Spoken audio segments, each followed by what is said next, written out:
Greetings, Swampers, and welcome to another virtual edition of The Swamp. All right, today we continue with the war that made America, the French and Indian War. Target questions remain the same. Why did conflict arise in North America between the two huge European powerhouses? All right, we all know it was over a land dispute. All right, and we also know that they were bitter rivals, economic, political, and religious rivals. So a trifecta of rivalry. But today, the how did the outcome of the French and Indian War reshape North America will be our primary focus. So let's go. Clocking in, raise your hands and down. Previously in the swamp. Dun-dun-dun, dun-dun-dun, psh. All right, look at all this information that we are now the proud owners of about the French and Indian War as we proceed forward. We know who fought in this battle. We know the cause of the war. We know who the natives are siding with. We know that the colonial preparations under Ben Franklin's Albany Plan of Union was a complete and utter failure. We know the two different fighting styles involved, the linear style, the volley fire style of the British versus the guerrilla warfare tactics of the French and the natives. And we also know that many of the early battlefields take place in wilderness like settings. But yesterday, we saw this man in the spotlight. Young George Washington from Virginia, an ambitious 21-year-old who wants to make a name for himself and get his name thrusted into the hierarchy of the British military.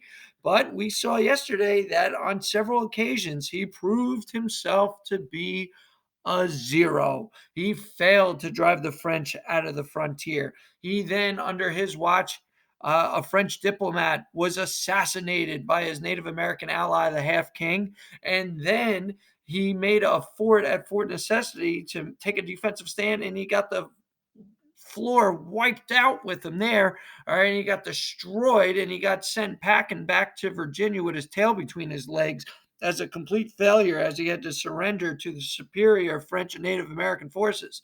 But then we saw that George Washington was able to recover in a huge way at the second battle of the Fort Duquesne, as Edward the Bulldog Braddock tried to lead numerous British forces into the wilderness to drive the French out once and for all.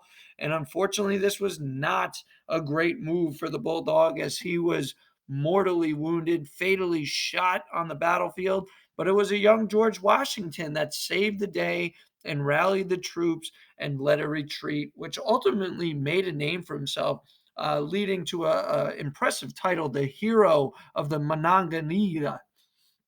But today, all right, we take a look at this question. Will Great Britain and its colonial allies rebound and recover from such a brutal loss in the early onset of the war? And of course, the answer is going to be yes. But it's not going to be because of the likes of George Washington. No, we don't want to give him too much credit. It's going to be because of a man by the name of William Pitt. So let us now look at the closing sequence here of the French and Indian War. So it starts with, like I said, the entrance of William Pitt, a British politician, in the year 1757. And he's going to take charge of military spending as well as military leadership.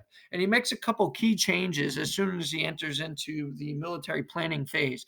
Number one, he's going to send his best generals, two young guys, a guy by the name of Jeffrey Amherst and James Wolfe, to North America. So he's going to send in new generals here. All right. He's also going to make a decision to take the war to Canada. He said, enough of this fighting out in the sticks, enough of this fighting out in the Ohio River Valley, trying to drive the French out of the frontier where the Native Americans are numerous and they're all over the place. All right.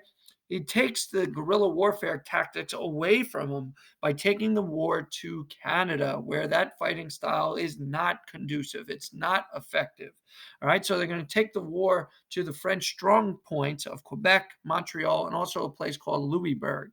He's also going to force France to fight what's known as a two-front war, because he's going to pay an ally, Frederick the Great of Prussia, to fight France on his behalf and to try to invade France. So now not only is France fighting a war in North America, but now they're also fighting a war on their own doorstep in France. All right, and William Penn also had another important strategy that will prove to be very reckless. He was all about winning this war in North America. He knew the importance of winning this war in North America and protecting the colonies and acquiring this Ohio River Valley. So he didn't care the cost. He just paid for it, borrowed money, borrowed money, borrowed money, borrowed money to pay for this huge military expenditure. And he didn't worry about paying it back at this time. He said, let's just pay for this now and we'll figure out a way to pay it off later, which of course is very dangerous thinking. But in this case, very productive thinking because it's going to lead to Britain's decisive victories. They take the war to Canada under the leadership of James Wolfe. They win a huge battle at the Battle of Quebec, where they scale a mountain in the middle of the night to catch the French off guard. Quite the heroic story. And then a year later, all right, they're going to topple the French capital of Montreal under the leadership of Jeffrey Amherst. So, with these two major cities being, I guess, captured and having to surrender, um, the French kind of decide that this war is not one that they can win and it's becoming very costly and they just don't see a positive outcome. So they're going to make their way over to the negotiation table. All right. And they're going to enter into a treaty with Great Britain, which will effectively end the war with the British, the country of Great Britain, and the American colonists as the victor. So the Treaty of Paris, which was signed in 1763, will effectively reshape America by doing the following. Number one, France is going to be forced to give up the following. So Canada and all the land east of the Mississippi River is going to Great Britain. So all of that land that France claimed as part of New France is no longer theirs. France is out. All right. Great Britain also will receive Florida from the French ally Spain. So Spain throws down a little bit. All right, with France. So Spain will also agree to give up Florida and give that to Great Britain. In exchange, though, Spain will acquire all of the lands west of the Mississippi River, what's known as the Louisiana Territory. But here's the major outcome, guys. France is no longer a power in North America. England and Spain control all of North America. Look at the visual here. The visual tells it all. This was life before the French and Indian War. Here were your colonies. Here was all of New France, and here was the disputed territory that was in question here that led to conflict. But after the French and Indian War, take a look at how the continent has changed. Oh, my. Great Britain has everything east of the Mississippi River, including Florida now. So Great Britain has all of this here in Canada, the Great Lakes region, the 13 colonies, and beyond the Appalachian Mountains, all the way to the Mississippi River. And Spain, another European powerhouse, will have everything from the Mississippi River to the west. So that is how North America was reshaped. France was officially out, and the war with France was officially over. So again, to recap, aftermath, France is out. The colonies begin to unite, right? They fought together side by side. They tore down colonial boundaries and they fought with each other. So this beginning to unite is going to be a strong theme moving forward here. France is going to be sitting on the sidelines, stewing, looking for payback and a way to get back at Great Britain. Perhaps that opportunity will make itself available as we move forward in this course. And lastly, because of William Pitt's reckless spending, British is looking to get paid back. They spent a lot of money on this war. They doubled their national debt from about 70 million pounds to 140 million pounds. And now they got to figure out how to try to make that money back. All right. But there's another important impact. So France, like I said, might be done fighting. But the Native Americans are not.